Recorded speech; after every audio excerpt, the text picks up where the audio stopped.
Bom, vamos lá ao Livro dos Espíritos, né? Pergunta 661. Pode-se inutilmente pedir a Deus que nos perdoe nossas faltas? E a resposta dos Espíritos: Deus sabe discernir o bem e o mal. A prece não oculta as faltas. Aquele que pede a Deus o perdão de suas faltas não obtém senão mudando de conduta. As boas ações são as melhores preces, porque os atos valem mais do que as palavras. Bom, para começar a falar do perdão, eu queria falar um pouco do ser humano, né? Qual é o grande propósito nosso? Qual é o grande propósito do ser humano? O que motiva o ser humano, desde lá dos primórdios, das nossas primeiras encarnações, lá nos nossos ancestrais, os nossos entes primários, né, primatas? O que motiva a evolução nossa? É que nós temos um instinto de buscar a felicidade. O maior propósito da vida de todos nós é buscar a felicidade. Nós vivemos para cada minuto sermos felizes. E sermos felizes naquilo que nos atende, física, espiritualmente, enfim. É essa busca da felicidade que é o nosso grande propósito, que é o objetivo. Que isso nos faz refletir sempre no que é o melhor para nós. O que é o melhor, o que mais me fará feliz?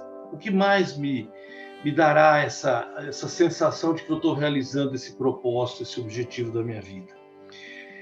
Essa compreensão do que é o melhor para nós depende do nosso amadurecimento. Muitas vezes nós decidimos o que é o melhor para nós sem ter uma visão global da nossa existência e até mais profunda, né? Transcendendo a nossa vida material, imaginando o nosso mundo espiritual ou no nosso campo mental.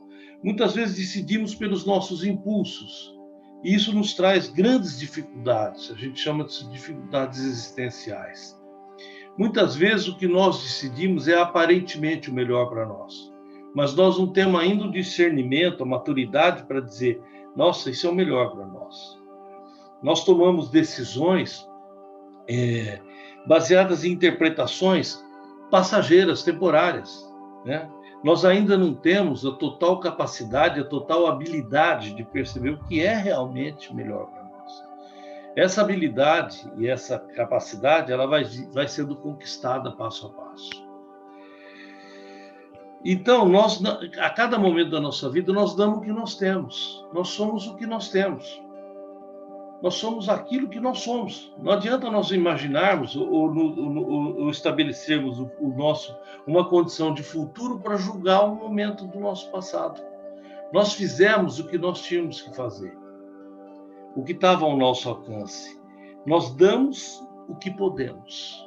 Nós damos o que podemos. Agora, isso não significa que isso vai estabelecer um princípio de que eu não preciso mudar. Eu preciso sim, senão eu não consigo atingir a felicidade. À medida que nós vamos evoluindo, descobrindo essas outras formas de felicidade e coisas que estão nos atrasando nesse desenvolvimento, da busca da paz, da serenidade, que vai trazer a verdadeira felicidade, nós começamos, então, a rever as nossas atitudes. E nós começamos a discutir o perdão. Nós discutimos o perdão. Muitas vezes a gente fala, eu deixei de perdoar. Eu deixei de aceitar as desculpas. Por quê? Porque eu tinha coisas em mim, sentimentos em mim, que não eram próprios daquilo que me permite ser feliz. Eu era egoísta, eu era orgulhoso. Então, nesse momento, eu não consigo perdoar. Eu não consigo perdoar porque age em mim uma deficiência ainda, uma coisa que eu tenho que superar, que eu tenho que aprender a crescer. Quando alguém te pede desculpa, alguém te faz uma proposta de reconciliação. Alguém que te pede desculpa está reconhecendo o erro. Lógico, eu não estou falando num pedido de desculpa banal, né? Eu gosto quando o Hamed fala sobre os pedidos de desculpa, ele diz assim, há um pedido de desculpa social, vazio. E há um pedido de desculpa, sim, consciente. É a desculpa social e a desculpa conscientizada. E muitas vezes nós não percebemos que quando nós aceitamos esse pedido de desculpa e quando nós perdoamos, nós podemos ser um elemento, nós podemos criar um fato de transformação. E aí sim existe o verdadeiro perdão. Porque a primeira pessoa que muda quando se perdoa é aquela que perdoa. É aquela que perdoa, que ela descobre que ela tem sensibilidade para alguma coisa maior. Então, tudo que a gente percebe na doutrina, principalmente, é que nós devemos nos estimular a buscar essa conscientização de que o perdão é o bem que nos vai, é a virtude que nos vai, a capacidade de perdoar é a virtude que nos vai elevar e buscar um campo de felicidade. E temos que sair perdoando. Sair perdoando. E procurarmos perdoar primeiramente as pessoas que estão mais perto de nós. E existe uma delas que está carente, que pede a cada momento da nossa vida perdão. E nós não escutamos essa pessoa. Muitas vezes nós deixamos ela de lado. E ela é a pessoa que mais precisa do nosso perdão. Quem é essa pessoa? Somos nós mesmos. Nós precisamos pensar e fazer uma reflexão da necessidade que nós temos de nos perdoar. De nos perdoar, de nos abandonar mágoas que estão marcando em nós muito tempo. Curar essas dores do passado que nos reflete na nossa vida e impede a nossa felicidade. Nós precisamos ter aquilo que nós chamamos de conscientização de que o passado é o passado. Nós não vamos reviver o passado. O que existe é o agora, é o presente. E esse presente precisa do nosso perdão. Esse presente precisa dizer para nós, olha, aquilo você era daquela forma que você não tinha a consciência que você tem hoje. Vários atos que você fez eram perfeitamente cabíveis pelo que você era. O que você tem que fazer agora é perceber que isso causa mágoas em você, dores que vão te carregar o resto da vida. E você precisa imediatamente se perdoar e não repetir mais aquelas ações, porque você percebe quanto elas são danosas para o seu eu e quanto elas são difíceis para impedir, quantos obstáculos elas criam para impedir que você alcance essa verdadeira felicidade.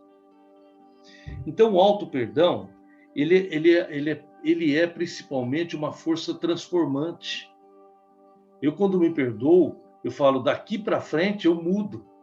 Não significa que eu simplesmente me perdoo, mas simplesmente eu descubro, eu tenho consciência de que o que eu fazia não era o certo.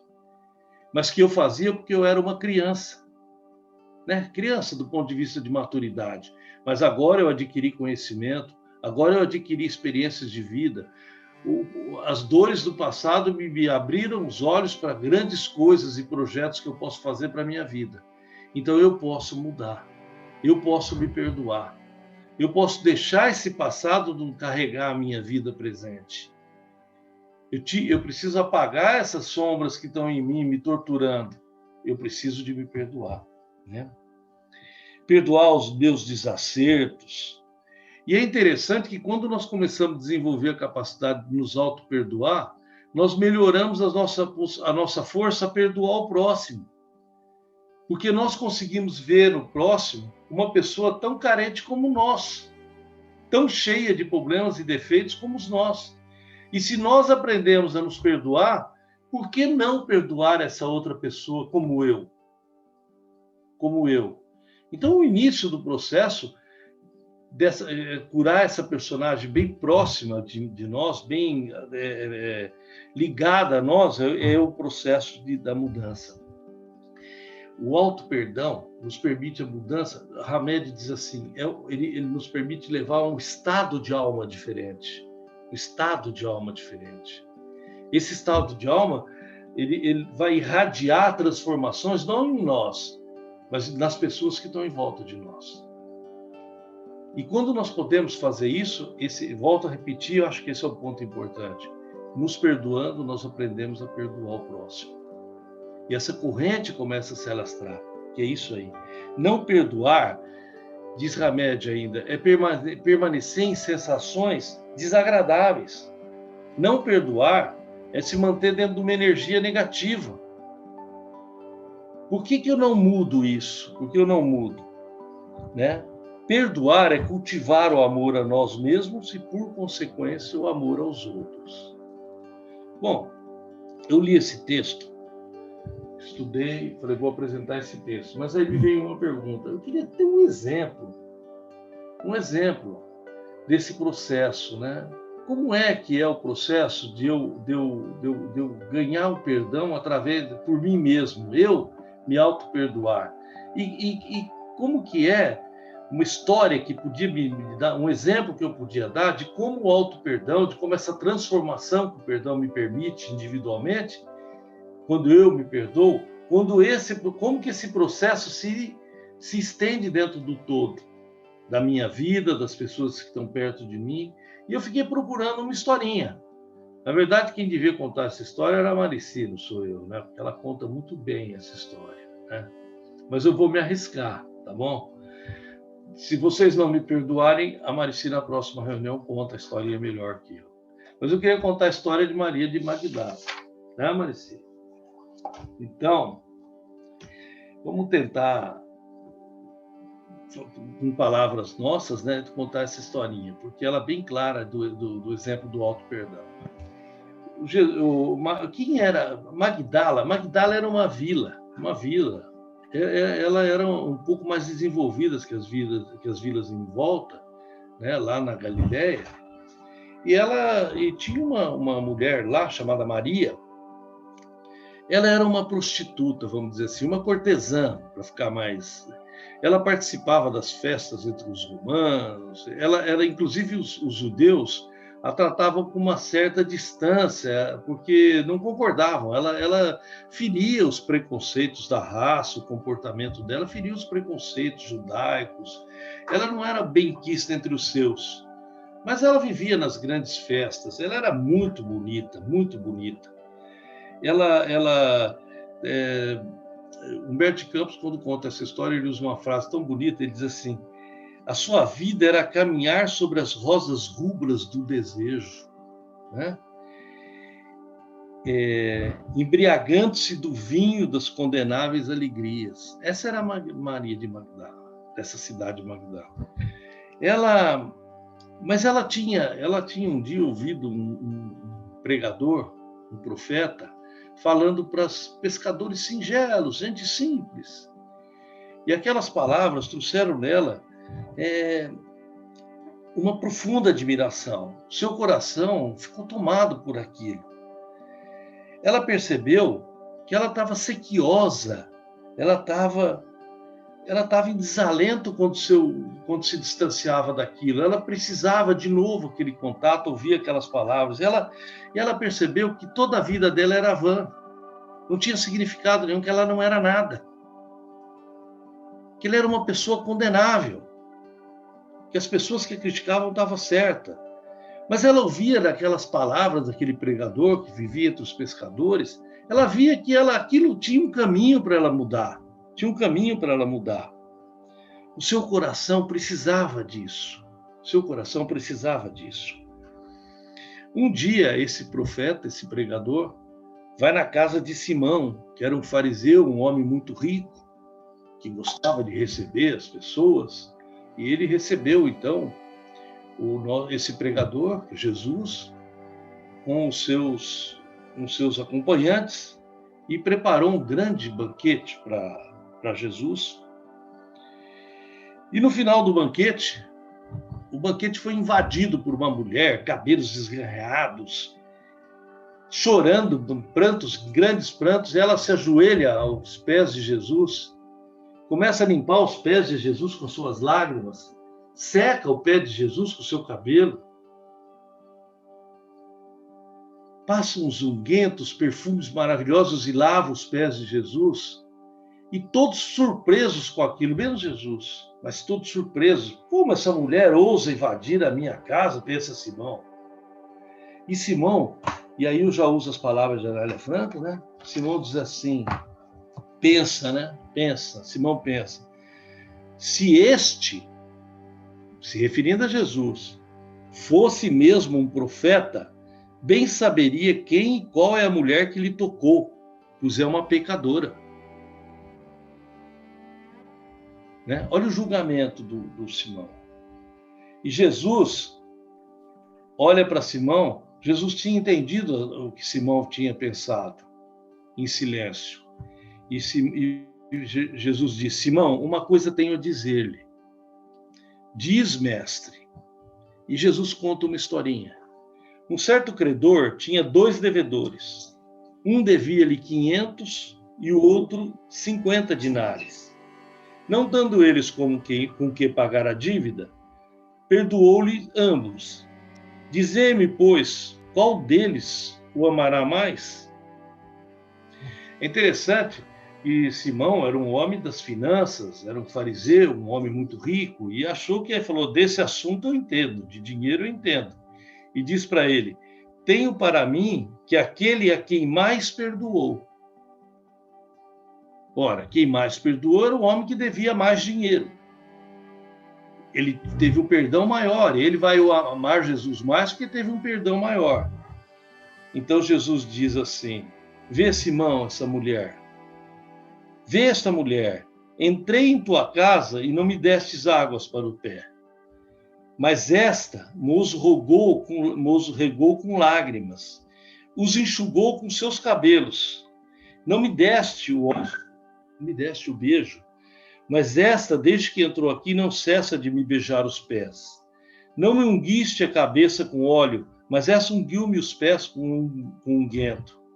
Por isso eu te digo que os seus muitos pecados lhe são perdoados, porque muito amou. Mas aquela a quem pouco é perdoado, pouco ama. Jesus, naquele momento, diz assim, olha, ela vai ser muito amada, ela vai ser mais perdoada, porque ela muito amou. E Jesus vê naquela ação de Madalena a transformação. E, na verdade, Jesus percebe que quem está se perdoando naquele momento é Madalena, é Maria de Magdala. Por quê? Porque Maria de Magdala, naquele momento, ela diz a ela assim, deixe para lá todo esse meu passado terrível. Deixa, eu não quero eu me condenar pelo meu passado. Eu mudei, eu me transformei.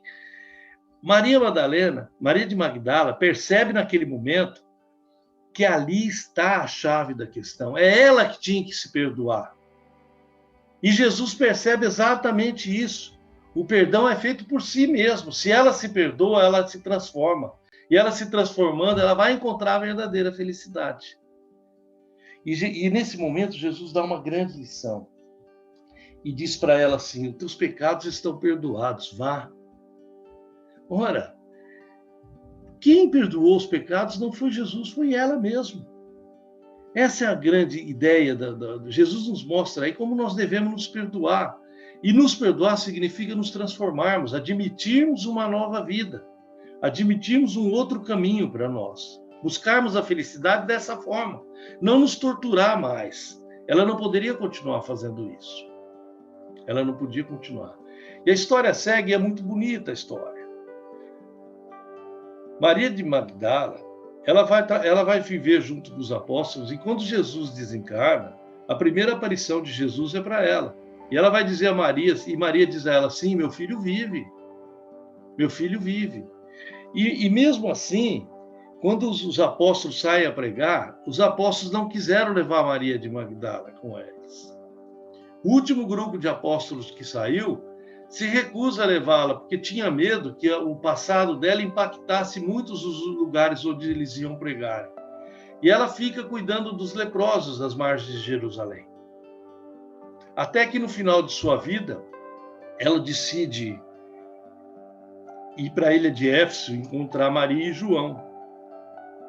E quando ela está próximo do alcasário de Éfeso, ela é já muito doente, porque ela tinha adquirido a lepra, ela é recebida e acolhida por um casal de cristãos que moram na periferia de Éfeso.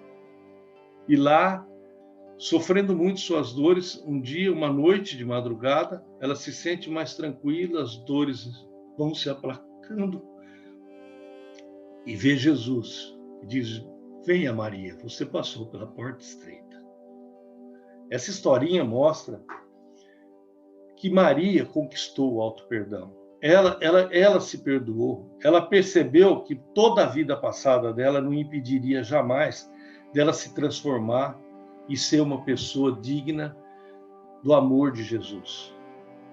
É essa historinha que me faz sempre pensar, será que não tenho que mudar minha vida nesse sentido de buscar a minha capacidade de reconhecer meu passado com meus erros e dizer, não vão me importunar, eu tenho forças para me transformar e seguir o caminho de Jesus, seguir o caminho da nossa bela doutrina, para que a gente tenha uma vida mais feliz e proveitosa no sentido da nossa reencarnação.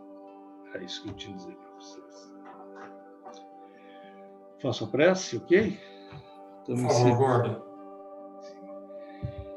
Nesse momento, então, vamos recolhendo, agradecendo profundamente a oportunidade que temos de conhecermos as lições do Espiritismo, as lições de Jesus, que nos dão um modelo de vida, de comportamento, para que possamos buscar atender os desígnios maiores da nossa encarnação, a evolução espiritual, rumo à serenidade, rumo à paz espiritual, e para que possamos, dessa forma, estarmos em condição de ajudarmos o nosso planeta também a melhorar, a passar desses momentos difíceis e encaminhar dessa transição para o mundo de regeneração, onde, seguindo os passos de Jesus, poderemos nos cumprirmos esses desígnios maiores. Que assim seja.